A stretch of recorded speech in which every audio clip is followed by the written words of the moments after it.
Hi all, ഏവർക്കും പുതിയൊരു വീഡിയോയിലേക്ക് സ്വാഗതം. നമ്മളിന്ന് ചർച്ച ചെയ്യുന്നത് degree third semester prose and fiction എന്ന് പറയുന്ന സബ്ജക്റ്റിലെ Victorian novels and their characteristic എന്ന് പറയുന്ന ഒരു പാഠഭാഗമാണ്. നമുക്ക് പാഠഭാഗത്തിലേക്ക് കടക്കാം. ആദ്യമായിട്ട് നമ്മൾ ചർച്ച ചെയ്യുന്നത് വിക്ടോറിയൻ സൊസൈറ്റി ക്യാരക്ടറിസ്റ്റിക് എന്ന് പറയുന്ന ഭാഗമാണ്. ഇതിലെന്താണ് പറയുന്നത് എന്ന് വെച്ചാൽ, വിക്ടോറിയ രാജ്ഞി, ആ ഒരു രാജ്ഞിയുടെ ഭരണകാലം 1837 മുതൽ 1901 വരെയാണ്. ഇതെന്താക്കുന്നുണ്ട്, വിക്ടോറിയൻ കാലഘട്ടമായിട്ട് കണക്കാക്കപ്പെടുന്നുണ്ട്. ബ്രിട്ടൻ്റെ ചരിത്രത്തിലെ മഹത്തായ ഒരു കാലഘട്ടമായിരുന്നു ഈ ഒരു വിക്ടോറിയ രാജ്ഞിയുടെ കാലഘട്ടം എന്ന് പറയുന്നത്. കാരണം എന്താ, ബ്രിട്ടീഷ് സാമ്രാജ്യത്വം ഈ ഒരു സമയത്ത് വളരെയധികം വികസിച്ചു, അതൊരുപാട് സ്ഥലത്തേക്ക് വ്യാപിച്ചു. പൊതുവെ ഇത് ഒരു സമാധാനപരവും സമൃദ്ധവുമായ ഒരു കാലഘട്ടമായിരുന്നു. സമാധാനവും സമൃദ്ധവും എന്ന് പറഞ്ഞാൽ തന്നെ നമുക്കറിയാം, വളരെയധികം നല്ല രീതിയിൽ ആളുകൾക്കൊക്കെ നല്ല രീതിയിൽ നിൽക്കാനുള്ള ഒരു സാഹചര്യമായിരുന്നു. യുദ്ധം കാര്യങ്ങളൊന്നുമില്ല, വളരെ സമാധാനവും അതുപോലെ തന്നെ സമൃദ്ധവുമായിരുന്നു. എന്നിരുന്നാൽ പോലും സാമൂഹിക ഘടനയിൽ അവിടെ എന്തുണ്ടായിരുന്നു, ചില പ്രശ്നങ്ങളൊക്കെ ഉണ്ടായിരുന്നു. ഏതൊരു കാര്യത്തിനും ഒരു നല്ല കാര്യം ഉണ്ടാകുമ്പോൾ സ്വാഭാവികമായിട്ടും അതിലെന്താക്കും, ഒരു നെഗറ്റീവും ഉണ്ടാവും. ഇനി നമ്മൾ ചർച്ച ചെയ്യുന്നത് ഈ ഒരു ക്യാരക്ടറിസ്റ്റിക്സിൻ്റെ, അതായത് അതിനെക്കുറിച്ച് ഞാൻ പറഞ്ഞു, അതിൻ്റെ ഭാഗങ്ങളായിട്ടുള്ള ഇൻഡസ്ട്രിയലൈസേഷൻ, അതുപോലെ തന്നെ റിലീജിയൻ, അതുപോലെ തന്നെ സയൻസ്, അതുപോലെ തന്നെ ജെൻഡർ ആൻഡ് ക്ലാസ്, ഈ ഒരു 4 കാര്യങ്ങളാണ് നമ്മൾ ചർച്ച ചെയ്യുന്നത്. ആദ്യമായിട്ട് എന്താണ് ഇൻഡസ്ട്രിയലൈസേഷൻ എന്ന് പറയാം, അഥവാ വ്യവസായവൽക്കരണം എന്ന് വെച്ചാൽ എന്താണ്? കാർഷിക അതല്ലെങ്കിൽ കരകൗശല സമ്പദ് വ്യവസ്ഥയിൽ നിന്ന് വ്യവസായത്തിൻ്റെയും യന്ത്ര ഉൽപ്പാദനത്തിൻ്റെയും ആധിപത്യത്തിലേക്ക് മാറുന്ന പ്രക്രിയയാണ് വ്യവസായവൽക്കരണം. നമ്മൾ ചെറിയ ക്ലാസ്സിലൊക്കെ പഠിച്ചിട്ടുണ്ടാകും എന്താണ് വ്യവസായവൽക്കരണം എന്നുള്ളത്. 18-ാം നൂറ്റാണ്ടിൽ ഇംഗ്ലണ്ടിൽ ആരംഭിച്ച ഈ ഒരു പ്രക്രിയ പിന്നീട് ലോകത്തിൻ്റെ മറ്റു ഭാഗങ്ങളിലേക്കും എല്ലാ ഭാഗങ്ങളിലേക്കും എന്തായിട്ടുണ്ട്, വ്യാപിച്ചിട്ടുണ്ട്. ഈ ഒരു സമയം വരെ ഇംഗ്ലണ്ടിലെ ജനസംഖ്യ പ്രധാനമായും ഗ്രാമീണരായിരുന്നു. വ്യാവസായികവൽക്കരണം നാട്ടിൻപുറങ്ങളിൽ നിന്ന് നഗരങ്ങളിലേക്കുള്ള ആളുകളുടെ പ്രക്രിയയെ പെട്ടെന്ന് വേഗത്തിലാക്കുകയാണ് ചെയ്യുന്നത്. ഈ ഒരു പ്രസ്ഥാനത്തിൻ്റെ ഫലമായിട്ട് നഗരങ്ങളിൽ തിരക്ക് കൂടുകയും 1900-ഓടെ ചേരികളും ചെറിയ നിര വീടുകളും വികസിപ്പിച്ചെടുക്കുകയും ചെയ്തു. ജനസംഖ്യയുടെ 80% നഗരങ്ങളിൽ താമസിച്ചിരുന്നു. വ്യവസായവൽക്കരണം നഗരപ്രദേശങ്ങളിൽ കൂടുതൽ തൊഴിലവസരങ്ങൾ തുറക്കുന്നുണ്ട്. ആളുകൾ ജോലി തേടി ഗ്രാമപ്രദേശങ്ങളിൽ നിന്ന് നഗരങ്ങളിലേക്ക് കുടിയേറാൻ ആരംഭിച്ചു. ശാസ്ത്രത്തിലും കാര്യമായ പുരോഗതിയുണ്ടായി. അത് ഭൂമിയുടെ സമ്പദ് വ്യവസ്ഥയെ മെച്ചപ്പെടുത്തുകയും ചെയ്തു. ഈ ഒരു പരിവർത്തനത്തിന് പ്രതികരണമായി എഴുത്തുകാർ ധാരാളം ലേഖനങ്ങളും നോവലുകളും കവിതകളും നാടകങ്ങളും ഓർമ്മക്കുറിപ്പുകളും അങ്ങനെയുള്ള കാര്യങ്ങളൊക്കെ നിർമ്മിച്ചിട്ടുണ്ട്. ഈ ഒരു വ്യാവസായികവൽക്കരണത്തിൻ്റെയും സാമൂഹിക വിമർശനത്തിൻ്റെയും അനന്തരഫലങ്ങൾ കൈകാര്യം ചെയ്യുന്ന റിയലിസ്റ്റ് ഫിക്ഷൻ എന്ന് പറയുന്നത് 1830-കളിലും 1850-കളിലും അതിൻ്റെ ഉച്ചസ്ഥായിയിലായിരുന്നു. കൂടാതെ പല എഴുത്തുകാരും യന്ത്ര സംസ്കാരത്തെ ഒരു പ്രധാന സാമൂഹിക ശക്തിയായും സാഹിത്യപരമായ കാര്യമായും നേരിടാൻ ശ്രമിച്ചു. മിക്കവാറും എല്ലാ വിക്ടോറിയൻ എഴുത്തുകാരും സമകാലിക ജീവിതത്തിൻ്റെ വികസിക്കുന്ന നഗര സാമ്പത്തിക വ്യാവസായിക വശങ്ങളോട് അവ്യക്തമായ മനോഭാവം പ്രകടിപ്പിച്ചു എന്നും എന്താക്കുന്നുണ്ട്, ഈ ഒരു ഇൻഡസ്ട്രിയലൈസേഷൻ അഥവാ വ്യവസായവൽക്കരണത്തിൽ പറയുന്നുണ്ട്. ഇനി പറയുന്നത് ഈ ഒരു ക്യാരക്ടറിസ്റ്റിക്സിൽപ്പെട്ട 2ാമത്തെ ഭാഗമായ റിലീജിയനെ കുറിച്ചാണ്. ഈ ഒരു വിക്ടോറിയൻ സമൂഹത്തിൽ മതത്തിന് വലിയ സ്വാധീനമുണ്ടായിരുന്നു. ഈ ഒരു കാലഘട്ടത്തിൽ ചർച്ച് ഓഫ് ഇംഗ്ലണ്ടിൽ ഒരു ഇവാഞ്ചലിക്കൽ വിഭാഗം വികസിച്ചു. 57 സുവിശേഷ വിഭാഗത്തിൻ്റെ കീഴിൽ മിഷനറി സമൂഹങ്ങൾ അഭിവൃദ്ധിപ്പെട്ടു. സാഹിത്യത്തിൽ വിനോദത്തിനും അതുപോലെ തന്നെ നിയന്ത്രണങ്ങൾ ഏർപ്പെടുത്തുന്ന ആളുകളായാണ് സുവിശേഷകർ അവതരിപ്പിക്കുന്നത്. ഈ ഒരു വിനോദത്തിനെയും ഒക്കെ സാഹിത്യത്തിൽ ഒരു നിയന്ത്രണങ്ങൾ ഏർപ്പെടുത്തുന്ന ആളുകളായിട്ടാണ് സുവിശേഷകർ അവതരിപ്പിക്കുന്നത്. ഈ ഒരു കാലഘട്ടത്തിലെ ഉയർന്ന സ്ത്രീ എഴുത്തുകാരിൽ ഭൂരിഭാഗവും പ്രതിബദ്ധതയുള്ള ക്രിസ്ത്യാനികളായിരുന്നു. ബ്രോണ്ടസ്, മിസിസ് ഗാസ്കൽ, ജോർജ് എലിയറ്റ് എന്നിവർ തങ്ങളുടെ പ്രവൃത്തികളിൽ തങ്ങളുടെ വിശ്വാസം ഉപയോഗിച്ചു. പുരുഷ എഴുത്തുകാരും ക്രിസ്ത്യാനികളായിരുന്നു എന്നൊക്കെയാണ് ഈ ഒരു ഭാഗത്ത് പറയുന്നത്. ഇനി പറയുന്നത് ഈ ഒരു ക്യാരക്ടറിസ്റ്റിക്സിൻ്റെ 3ാമത്തെ കാര്യമായ സയൻസിനെ കുറിച്ചാണ്. ഈ ഒരു വിക്ടോറിയൻ കാലഘട്ടത്തിൽ ശാസ്ത്രമേഖല ഗണ്യമായിട്ട് വികസിച്ചിട്ടുണ്ട്. ചാൾസ് ഡാർവിൻ്റെ പരിണാമ സിദ്ധാന്തമാണ് പ്രധാന ശാസ്ത്രീയ കണ്ടുപിടുത്തം എന്ന് പറയുന്നത്. പല സർവകലാശാലകളിലും ശാസ്ത്രം പാഠ്യപദ്ധതിയുടെ ഭാഗമായിട്ട് പോലുമുണ്ട്. ശാസ്ത്രം ഒരു തൊഴിലായി അംഗീകരിക്കപ്പെട്ടു. ഗവൺമെൻറ്റും ശാസ്ത്രപരമായ ശ്രമങ്ങൾക്ക് കൂടുതൽ പിന്തുണ നൽകുകയും ചെയ്തു. ഇനി ഇതിൽ തന്നെ പെട്ട 4ാമത്തെ കാര്യമായ ജെൻഡർ ആൻഡ് ക്ലാസ് എന്ന് പറയുന്ന ഭാഗമാണ് പറയുന്നത്. വിക്ടോറിയൻ സമൂഹം ശ്രേണീബദ്ധമായി നിർമ്മിച്ചതാണ്. മതത്തിനും വംശത്തിനും പുറമെ സമൂഹത്തിലെ രണ്ട് നിർണായക ഘടകങ്ങളായിരുന്നു ലിംഗവും വർഗവും. ഈ ഒരു സമയത്ത് സ്ത്രീകൾക്കും പുരുഷന്മാർക്കും നിർവഹിക്കാനുള്ള ലിംഗപരമായ റോളുകൾ വ്യക്തമായി നിർവചിച്ചിരിക്കുന്നു. പുരുഷന്മാർ കൂലിപ്പണി ചെയ്തു, സ്ത്രീകളാകട്ടെ വീട്ടുജോലികൾ നോക്കി.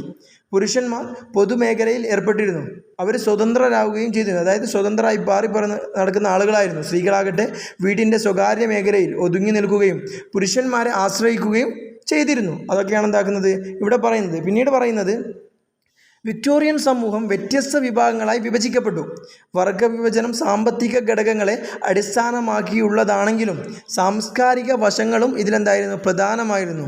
ഓരോ ക്ലാസ്സിനും അതിൻ്റേതായ തൊഴിലുകളും വിദ്യാഭ്യാസ യോഗ്യതകളും കുടുംബ മൂല്യങ്ങളും രാഷ്ട്രീയവും ഉണ്ടായിരുന്നു എന്നും ഇവിടെ പറയുന്നുണ്ട്. ഇനി പറയുന്നത് വിക്ടോറിയൻ ലിറ്ററേച്ചറിനെ കുറിച്ചാണ്. റൊമാൻറ്റിക് റിവൈവലിന് ശേഷം വിക്ടോറിയൻ കാലഘട്ടത്തിൽ ഇംഗ്ലീഷ് സാഹിത്യത്തിൻ്റെ മേഖലയിലേക്ക് ഒരു പുതിയ ഘട്ടം കടന്നു വന്നു. വിക്ടോറിയ രാജ്ഞി സിംഹാസനത്തിൽ കയറുന്നതിന് വളരെ മുമ്പ് തന്നെ നോവൽ ഒരു സ്ഥാപിത സാഹിത്യ രൂപമായി മാറിയിരുന്നു. വിക്ടോറിയൻ കാലഘട്ടത്തിൽ നോവൽ രൂപം ഒരു പ്രബലമായ സാഹിത്യ വിഭാഗമായി പരിണമിച്ചു. കൂടാതെ വായനക്കാരുടെ എണ്ണവും വളരെയധികം വർദ്ധിച്ചു. അക്കാലത്ത് നോവലിൻ്റെ വളർച്ചയ്ക്ക് കാരണമായ പല ഘടകങ്ങളും ഉണ്ടായിരുന്നു. നഗരവൽക്കരണത്തിൻ്റെ ഫലമായി വികസിച്ച നഗരങ്ങൾ പുസ്തകങ്ങളുടെ ലാഭകരമായ വിപണികളായി മാറി. കോളനികളിൽ വായനക്കാരുടെ എണ്ണവും വർദ്ധിച്ചു. പേപ്പറിൻ്റെയും അച്ചടിയുടെയും കാര്യത്തിൽ പ്രസിദ്ധീകരണ ചെലവ് കുറഞ്ഞു. അന്നേരം സ്വാഭാവികമായിട്ടും എന്താകും, കൂടുതൽ പുസ്തകങ്ങൾ അവിടെ നിന്ന് വിറ്റ് ചെയ്യും. റെയിൽവേയുടെ വരവോടെ വിതരണ ശൃംഖലയും ശക്തമായി. ഈ ഒരു കാലഘട്ടത്തിൽ ഏറ്റവും ജനപ്രിയമായ സാഹിത്യ രൂപമായതിനാൽ വിക്ടോറിയൻ നോവലുകൾ സാംസ്കാരിക ആധിപത്യം ആസ്വദിക്കുകയും വ്യക്തിപരവും ദേശീയവുമായ സ്വത്വങ്ങളുടെ രൂപീകരണത്തിന് ഗണ്യമായ സംഭാവന നൽകുകയും ചെയ്തു. കൂടാതെ അവർ ലൈംഗികത, വംശം, ലിംഗഭേദം എന്നിവയെക്കുറിച്ച് ശക്തമായ പ്രത്യയശാസ്ത്രങ്ങൾ സൃഷ്ടിക്കുകയും ചെയ്തിട്ടുണ്ട്. ഇനി നമ്മൾ ചർച്ച ചെയ്യുന്നത് വിക്ടോറിയൻ നോവൽസ് ക്യാരക്ടറിസ്റ്റിക് എന്ന് പറയുന്ന ഈ ഒരു ഭാഗത്തിലെ പ്ലോട്ട്, തീം ആൻഡ് ക്യാരക്ടേഴ്സ് എന്ന് പറയുന്ന ഭാഗമാണ്. നോവലുകൾ കൂടുതലും മൾട്ടി പ്ലോട്ടായിരുന്നു, അതായത് പലതരത്തിലുള്ളതായിരുന്നു. ഡാർവിനെ പോലുള്ള ശാസ്ത്രജ്ഞർ ഈ ഒരു കാലഘട്ടത്തിൽ അവതരിപ്പിച്ച സങ്കീർണമായ ശാസ്ത്രീയ സിദ്ധാന്തങ്ങളുടെ ഒരു രൂപകമായാണ് ചില നിരൂപകർ സങ്കീർണമായി ആസൂത്രണം ചെയ്ത നോവലുകളെ കണക്കാക്കുന്നത്. ഈ ഒരു വിക്ടോറിയൻ നോവലുകളിലെ പ്രധാന ആശങ്കയായിരുന്നു സെൽഫും സമൂഹവും തമ്മിലുള്ള പരസ്പര ബന്ധം. കഥാപാത്രങ്ങളെ സംബന്ധിച്ചിടത്തോളം വിക്ടോറിയൻ നോവലുകൾ മിക്കവാറും കഥാപാത്രങ്ങളാൽ നിറഞ്ഞിരുന്നു. കാരണം കഥാപാത്രങ്ങളുടെ വിശാലമായ പനോരമ ഉണ്ടായിരുന്നു. ഇനി നമ്മൾ ചർച്ച ചെയ്യുന്നത് വിക്ടോറിയൻ നോവൽസ് ക്യാരക്ടറിസ്റ്റിക്സിലെ രണ്ടാമത്തെ ഭാഗമായ ടോണിനെ കുറിച്ചാണ്. പല വിക്ടോറിയൻ നോവലുകളും സ്വരത്തിൽ ഉപദേശപരമായിരുന്നു. താക്കറെ ഒരു നോവലിസ്റ്റായിരുന്നു. അദ്ദേഹത്തിൻ്റെ നോവലുകൾക്ക് പ്രധാനമായും ധാർമ്മിക ലക്ഷ്യങ്ങളുണ്ടായിരുന്നു. സുവിശേഷകരമായ എഴുത്തുകാരും ഉപദേശപരമായ സ്വഭാവമുള്ള കുട്ടികളുടെ കൃതികൾ എഴുതിയിട്ടുണ്ട്. റൊമാൻറ്റിസം കലർന്ന റിയലിസം പല നോവലുകളിലും കാണാൻ സാധിക്കുമായിരുന്നു. ഇതാണ് ടോണിൽ പറയുന്നത്. ഇനി പറയുന്നത് മൂന്നാമത്തെ ഭാഗമായ ജനറസ് അഥവാ വിഭാഗങ്ങളെക്കുറിച്ചാണ്. ബ്രോണ്ടെ സഹോദരിമാർ പ്രധാനമായും എഴുതിയത് ബിൽഡങ്സ് റോമൻ അല്ലെങ്കിൽ വിദ്യാഭ്യാസത്തിൻ്റെ നോവലുകൾ അതാണ് എഴുതിയിട്ടുള്ളത്. കുട്ടിക്കാലം മുതൽ പക്വത വരെയുള്ള ഒരു നായക കഥാപാത്രത്തിൻ്റെ വികാസത്തെ വിവരിക്കുന്ന ഒരു തരം നോവൽ അതാണെന്ത് ബിൽഡങ്സ് റോമൻ എന്ന് പറയുന്നത്. വിദ്യാഭ്യാസപരവും തൊഴിൽപരവുമായ തിരിച്ചടികൾ പോലുള്ള സ്ത്രീകൾ അഭിമുഖീകരിക്കുന്ന പ്രശ്നങ്ങളാണ് നോവലുകൾ കൈകാര്യം ചെയ്തത്. സാമൂഹികവും സാമ്പത്തികവും അതുപോലെ തന്നെ രാഷ്ട്രീയവുമായ അവസ്ഥകളെ അഭിസംബോധന ചെയ്യുന്ന സാമൂഹിക പ്രശ്നങ്ങളുടെ ഒരു നോവലുകളായിരുന്നു ഇത് എന്ന് പറയുന്നത്. വിക്ടോറിയൻ സമൂഹത്തിൽ സ്ത്രീകൾക്ക് നിയന്ത്രണം ഏർപ്പെടുത്തിയിട്ടുണ്ട്. സൂപ്പർ നാച്ചുറലിസം പല നോവലുകളിലും ശ്രദ്ധേയമായ ഒരു സ്വഭാവമാണ്. ഒരു പ്രശസ്തമായ ഉദാഹരണമാണ് വ്യൂതറിംഗ് ഹൈറ്റ്സ് എന്ന് പറയുന്നത്. ഇത്രയുമാണ് ഈ ഒരു ജനറസ് എന്ന് പറയുന്ന ഭാഗത്തിൽ പറയുന്നത്. ഇനി പറയുന്നത് നാലാമത്തെ കാര്യമായ സോഷ്യൽ റിയലിസമാണ്.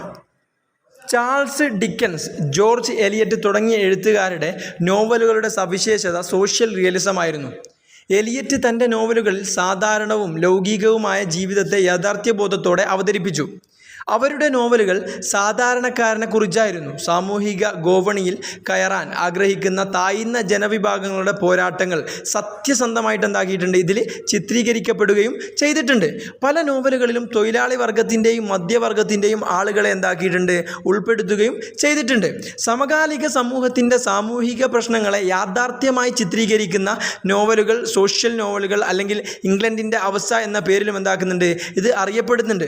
വ്യവസായവൽക്കരണത്തിൻ്റെ ഫലമായി ഉയർന്നു വന്ന പല സാമൂഹിക ആശങ്കകളും അക്കാലത്തെ നോവലുകളിൽ യാഥാർത്ഥ്യബോധത്തോടെ ചിത്രീകരിച്ചു. ഇതിനുദാഹരണത്തിന് വടക്കും തെക്കുമുള്ള എലിസബത്ത് ഗാസ്കൽ രണ്ട് പട്ടണങ്ങൾ തമ്മിലുള്ള സംഘർഷത്തിൻ്റെ പ്രശ്നം ഉയർത്തുന്നു. തെക്ക് ലണ്ടൻ്റെ സാംസ്കാരിക കേന്ദ്രമാണ്, വടക്ക് വളരുന്ന വ്യവസായ നഗരമാണ്.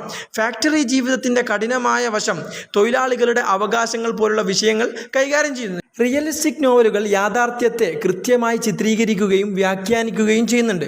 വിശദാംശങ്ങളിലേക്കുള്ള ശ്രദ്ധേയമാണ് റിയലിസത്തിൻ്റെ സവിശേഷത.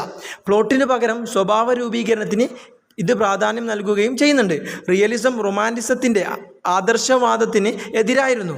ഇനി അടുത്തതായിട്ട് നമ്മൾ പറയുന്നത് ഡിറ്റക്റ്റീവ് ഫിക്ഷനെ കുറിച്ചാണ്. വിക്ടോറിയൻ കാലഘട്ടത്തിൽ ഡിറ്റക്റ്റീവ് നോവലുകളുടെ വളർച്ച നാം ഏവരും കണ്ടു. ഡിറ്റക്റ്റീവ് നോവലുകൾ ഒരു കുറ്റകൃത്യം അവതരിപ്പിക്കുന്ന ജനപ്രിയ കൃതികളാണ്. ഒരു കാര്യം ഇൻവെസ്റ്റിഗേറ്റ് ചെയ്തിട്ട് കുറ്റവാളിയെ വെളിപ്പെടുത്തുന്നതിനാണ് ഡിറ്റക്റ്റീവ് നോവൽ എന്ന് പറയുന്നത്. വിൽക്കി കോളിൻസ് അക്കാലത്ത് വളരെയധികം പ്രശസ്ത ഡിറ്റക്റ്റീവ് നോവലുകൾ എഴുതിയിരുന്നു. അദ്ദേഹത്തിൻ്റെ നോവലുകളാണ് ദി വുമൺ ഇൻ വൈറ്റ്. 1859 അദ്ദേഹം ഈ ഒരു ദി വുമൺ ഇൻ വൈറ്റ് എന്ന് പറയുന്ന നോവൽ എഴുതിയിട്ടുള്ളത്. ദി മൂൺസ്റ്റോൺ എന്ന് പറയുന്ന നോവൽ 1868 അദ്ദേഹം ഈ ഒരു നോവൽ എഴുതിയിട്ടുള്ളത്. എന്നിവ ആദ്യത്തെ ആധുനിക ഇംഗ്ലീഷ് ഡിറ്റക്റ്റീവ് നോവലുകളായിട്ട് കണക്കാക്കപ്പെടുകയും ചെയ്യുന്നു. മെയിനായിട്ട് ഇത്രയും കാര്യങ്ങളാണ് Victorian novels and their characteristics എന്ന് പറയുന്ന പാഠഭാഗത്തിൽ ചർച്ച ചെയ്യുന്നത്. ബാക്കി കാര്യങ്ങൾ എന്തെങ്കിലും ഉണ്ടെങ്കിൽ നിങ്ങൾക്ക് എന്താക്കാം, സ്റ്റഡി മെറ്റീരിയൽ നോക്കി നല്ല രീതിയിൽ മനസ്സിലാക്കാവുന്നതാണ്. ജസ്റ്റ് ഈ ഒരു വീഡിയോ നിങ്ങൾ കാണുകയാണെങ്കിൽ ആ ഒരു സ്റ്റഡി മെറ്റീരിയൽ നിങ്ങൾ ജസ്റ്റ് ഒന്ന് ഓടിച്ചു പോയാൽ തന്നെ കാര്യങ്ങൾ നിങ്ങൾക്ക് എന്താക്കാൻ കഴിയും, മനസ്സിലാക്കാൻ സാധിക്കും. ഈ ഒരു വീഡിയോ നിങ്ങൾക്ക് ഇഷ്ടപ്പെട്ടെങ്കിൽ നിർബന്ധമായും ഈ ഒരു ചാനൽ സബ്സ്ക്രൈബ് ചെയ്യുക. ഈ ഒരു വീഡിയോ നിങ്ങളുടെ ഫ്രണ്ട്സുകളിലേക്ക് ഷെയർ ചെയ്ത് കൊടുക്കുക. അടുത്തൊരു വീഡിയോയുമായി നമുക്ക് വീണ്ടും കാണാം. Good bye.